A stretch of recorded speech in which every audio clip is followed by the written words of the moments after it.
ou o Hamas pudesse pagar pelos crimes que eles cometeram. Isso em anos passados. De novo, essa guerra mudou toda a perspectiva. E quando eu falei 10 mil, 20 mil, 30 mil, é porque até então não teve esse número de baixas até então, sendo que Israel diz que entre 14 a 16 mil membros do Hamas morreram desde o começo das operações. 14 a 16 mil. Você viu que o Hamas nunca fala nem quantas pessoas do Hamas morreram e nem quantos homens de 18 a 45 anos morreram desde o começo das operações. Não, são todos do Hamas, então? Eu não estou falando que são todos do Hamas, eu estou falando que Israel disse que entre 14 e 16 mil membros do Hamas morreram. Conta de Israel. Isso é o que Israel fala, número de pessoas do Hamas que morreram desde o começo da operação.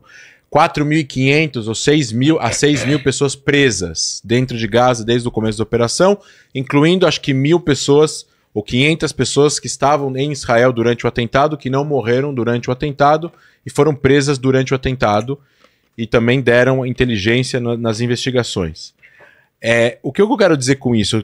Você está me cotando sem colocar o contexto da pergunta e do que eu estava falando. O que eu estava tentando explicar aqui no próprio Inteligência Limitada é que se Israel tivesse intenções genocidas, de transferir toda a população, de matar todo mundo, de fazer uma limpeza étnica, de matar 400 mil pessoas, de acabar com a guerra no dia 8 ou no dia 9, você sabe, eu sei que Israel tem poder militar para tal. Israel não fez isso.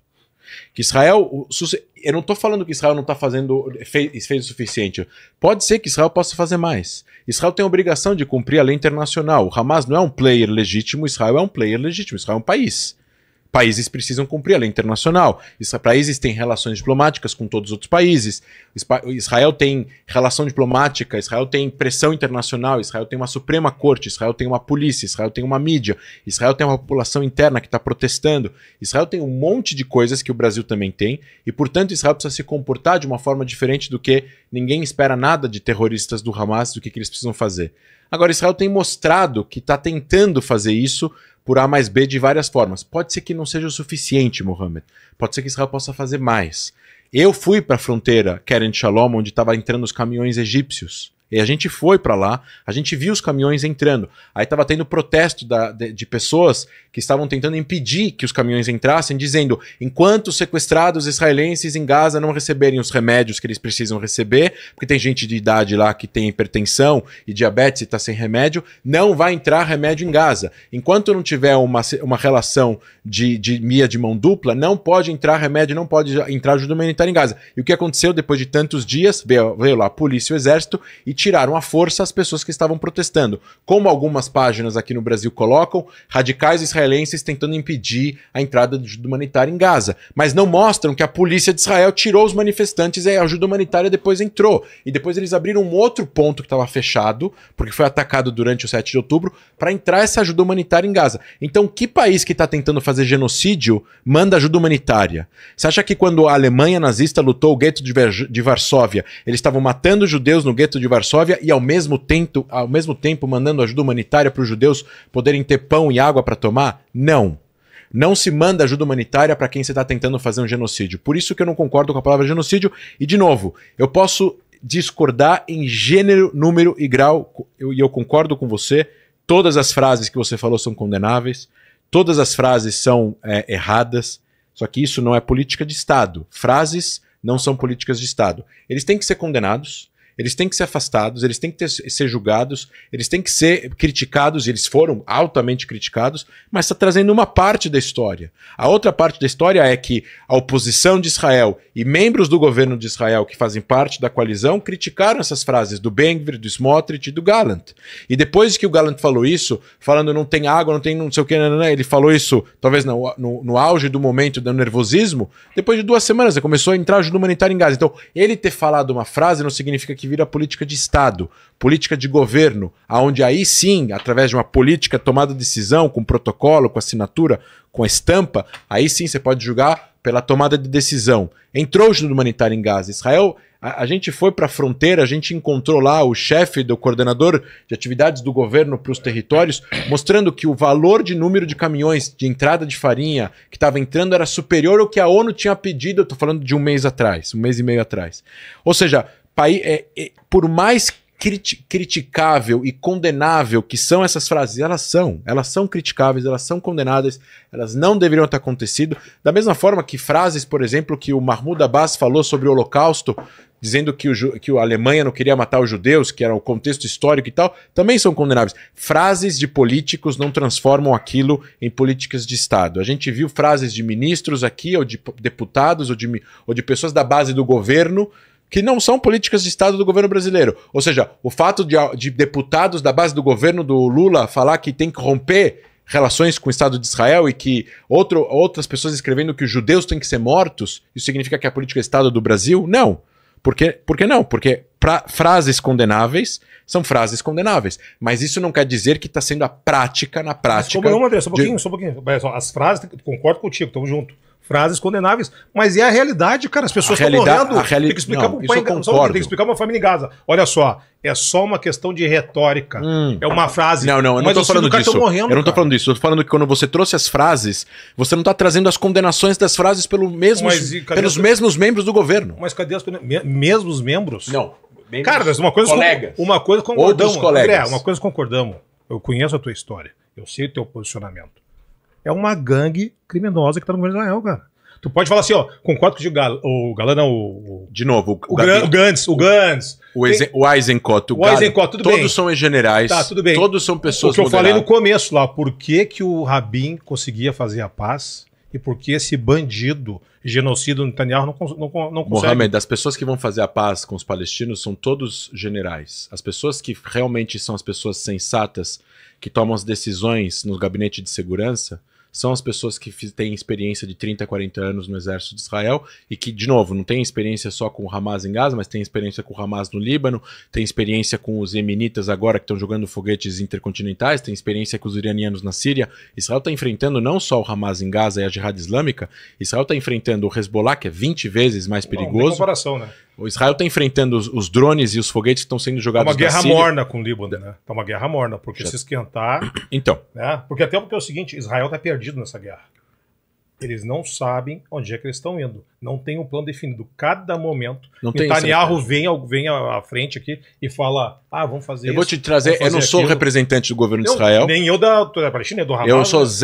Eu tenho zero interesse aqui de dizer alguma coisa que tenha a ver com a linha do governo. O que Israel precisa agora, e os palestinos também, é... Cessar fogo. Porque tem criança morrendo. Em que condições? Cessar fogo, cara. Mas o Hamas vai deixar de existir? Fogo. Mas aí não vai cessar fogo. Mas, cara, o Hamas nunca vai deixar de existir. Porque na guerra de 2014, mas, cara... Mas, Mohamed, se tiver um atentado daqui a um ano na guerra de 2014, André, essa receita acabou, velho. Na guerra de 2014, mataram 600 crianças, velho. E tu viu o que aconteceu 17 de outubro. Irmão, novo, deixa eu te falar assim, não é o que morreram 600 crianças e olha o que aconteceu 17 de outubro. Cara, morreu 13.600 até agora. Tu sabe o que eles estão plantando? Tu sabe o que Israel está plantando? Que a resposta daqui a um tempo... Cara, pelo amor de Deus, velho. Concordo. É apavorante, porque eu não quero que ninguém morra. É apavorante. Por isso que eu estou falando que o que Israel e os palestinos precisam agora é de um processo de paz aonde vai existir o fim do conflito, o estabelecimento de um lar nacional. Revolução dos reféns. Concordo. Concorda? Concorda com o processo de paz? Sim. Processo de paz. Concorda com o processo de paz? Mas esse processo de paz... Peraí, deixa eu falar. Deixa eu só trazer. Mas esse processo... Concorda para o quê? Cara, eu sou um agente do caos. Não. O processo de paz precisa vir através da aceitação do outro. E no momento que ou o Hamas deixa de existir como movimento de resistência, ou ele pode existir lá no Catar, e que ele se exploda lá com os amigos do Catar e do Irã, e deixe os palestinos em paz, aonde vai ter um governo unificado palestino, que pode ter 1000 críticas e exigências de Israel, mas não vai ser um governo que vai se armar para atacar israelenses. Sem ocupação. Civis. Aí eles vão chegar na conclusão e vão chegar nas soluções de paz e vão resolver as 4 questões, que é os refugiados, Jerusalém, as fronteiras, os assentamentos e tudo mais, mas conceitualmente eles vão aceitar a existência de Israel como lar nacional do povo judeu e Israel vai aceitar o lar palestino como lar nacional do povo palestino. Concordo contigo. É isso que precisa acontecer. Mas isso só pode... a favor dos Estados. Mas isso só pode acontecer neste momento com o fim do terrorismo de grupos palestinos que controlam regiões... Não é só isso, infelizmente. Não é só isso. O André deixou, mas eu queria assim, o André deixou muito claro o que ele acha que é preciso para uma resolução pacífica. Não, mas isso o André concordamos. Então, mas eu queria... É isso mesmo? Não, também? Mas só que o problema ali, só que não fecha nessa engrenagem, é que o André concorda com o que a gente pensa a mesma coisa, velho. O mesmo caminho. Mesmo caminho. Mas você conceitualmente você aceita que Israel exista como lar nacional do povo judeu? Sim, cara, não tô nem aí, cara. O que vocês quiserem, você quiser lá o mundo da Barbie, Israel, o problema de vocês.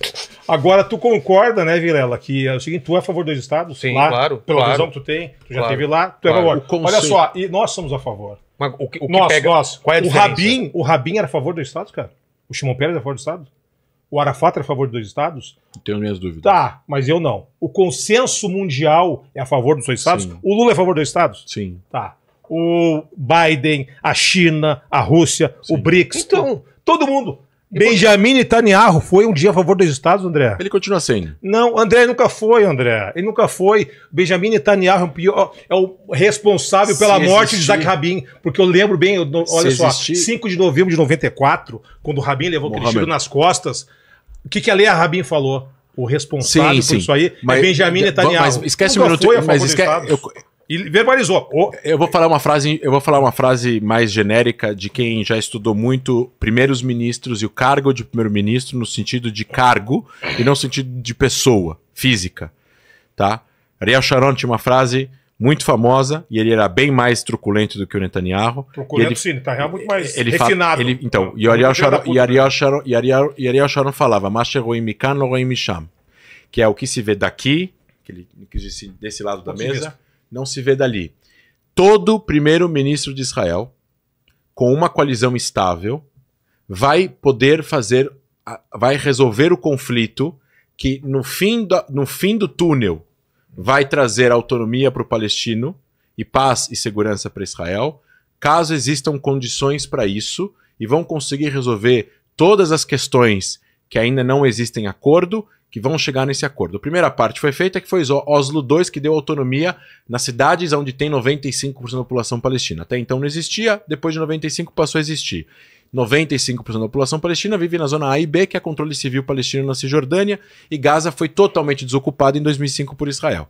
Em 2007, infelizmente, o Hamas deu aquele golpe, apesar de ter ganhado as eleições distritais. Não foi golpe. Né? Foi golpe. Aquilo ali foi um vacilo. Ele ganhou. Aquilo foi um vacilo da autoridade palestina, de Israel e Estados Unidos. Ele ganhou as eleições distritais, ele não ganhou as eleições nacionais, ele deu um golpe em 17 de junho de Gaza. Ele matou 200 palestinos, jogou pelo último andar a galera do Fatah. 210. Ali que foi o erro. Porque eles deviam ter composto politicamente. E foi aí que entrou as sanções e o bloqueio. Não foi antes, foi depois. Devia ter comportado politicamente. Foi depois. Mas, de novo, o que eu quero. A conclusão aqui é a seguinte: qualquer primeiro-ministro de Israel vai assinar um acordo de paz caso existam as condições para manter a segurança do Estado de Israel, como lá no Judeu e Democrático, naquela região.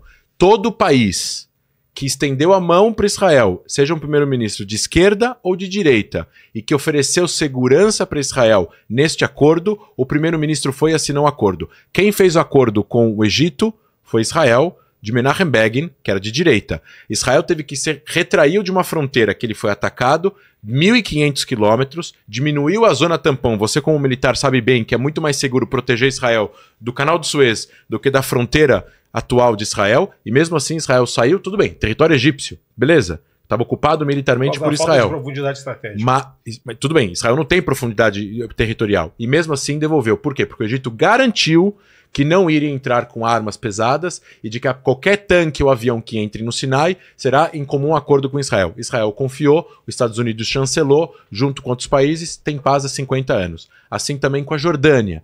Depois que teve acordo com Marrocos, teve acordo com os Emirados. Nenhum primeiro-ministro em sã consciência não vai assinar um acordo. Teve duas propostas em 2000. Você conhece a proposta de Camp David, você conhece a proposta do Olmert. Olmert foi muito além do que a Barak. E da Liga Árabe também, né? Teve. Essa teve problemas com a Síria, enfim. Não era uma proposta completa. Sempre vai haver problemas. Mas, enfim, mas tudo bem. A Liga Árabe fez uma proposta, estou falando, Israel fez duas propostas. Essas duas propostas não foram aceitas por presidentes palestinos. Então, no momento que os dois sentarem e tiver uma garantia conceitual de que Israel vai poder existir de forma conceitual, porque qual o problema? A gente fala de 67, mas a gente precisa voltar para 48. 48, para muitos, querem resolver 67 sem resolver 48. É o que o livro fala, que eu te dei, Guerra do Retorno. Precisa resolver 48. Os refugiados que estão no Líbano, na Síria, vão voltar para a Palestina, não para dentro de Israel. Assim como os judeus não vão morar em Hebron ou Gush Etzion, vão morar em Tel Aviv ou em Haifa. Conceitualmente, a Palestina será o estado do povo palestino e Israel será o estado do povo judeu. E de todos os cidadãos, porque tem 2 milhões de árabes israelenses com direitos iguais. De novo, não é uma democracia perfeita, mas ainda é uma democracia liberal.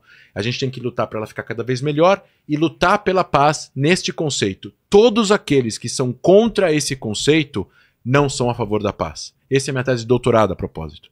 Não tem como chegar num ambiente de paz naquela região sem que os dois povos se reconheçam. A questão é que, mesmo o Benjamin Netanyahu ou qualquer outro primeiro-ministro, todo primeiro-ministro que tem capacidade política hoje de ser primeiro-ministro, não estou falando de radicais de extrema-direita ou de extrema-esquerda, qualquer pessoa que tem capacidade política em Israel de ser primeiro-ministro de Israel vai assinar um acordo de paz se ele vê na frente dele condições que possibilitam que esse acordo exista sem colocar a segurança de segurança de Israel em perigo. Isso é o único caminho para que os povos tenham dignidade e respeito naquela região. Eu, de novo, faço aqui os votos de que isso aconteça em breve, com a ajuda da Arábia Saudita, com eleições, vai existir eleições em breve em Israel, acredito eu que esse ano, o ano que vem no máximo, mas esse é o único caminho. E o Hamas, ou ele se transforma em algo diferente do que ele é, ou ele deixa de existir, pelo menos militarmente, na faixa de Gaza. Se ele continuar controlando qualquer pedaço da faixa de Gaza, a gente vai ter um novo 7 de outubro, em menor escala, e a gente não vai ter cessar-fogo. Vai só postergar a próxima guerra. A gente precisa desejar que, se tiver cessar-fogo, seja o último, Mohammed. Para que não tenha mais nenhuma vida perdida, nem em Israel e nem na faixa de Gaza. Mas vou concordar que essa receita está errada, né, Adriano?